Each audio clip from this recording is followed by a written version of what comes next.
এটা প্রত্যেকটা ভারতীয় জনতা পার্টির কর্মীর কাছে অত্যন্ত আনন্দের বিষয়। সে পশ্চিমবঙ্গের বিজেপি কর্মী হোক কিংবা শুধু লাদাখের বিজেপি কর্মী হোক, যারা বিজেপি করেছেন, যারা আমাদের মতাদর্শের সঙ্গে সম্পৃক্ত হয়েছেন, তাদের কাছে উল্লেখযোগ্য দিন।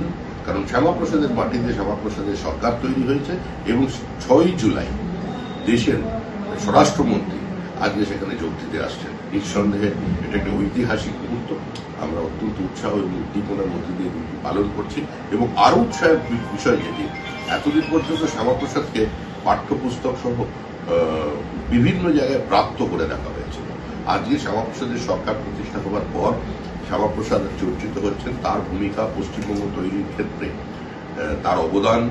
এবং এই প্রজন্ম বুঝতে পারছে যে আজকে নিজেকে ভারতীয় বলে পরিচয় দিতে পারছেন, তার একমাত্র কারণ ডক্টর শ্যামাপ্রসাদ। তো সেখানে অমিত শাহজির উপস্থিতিতে প্রোগ্রাম হবে, খুবই আনন্দের বিষয়।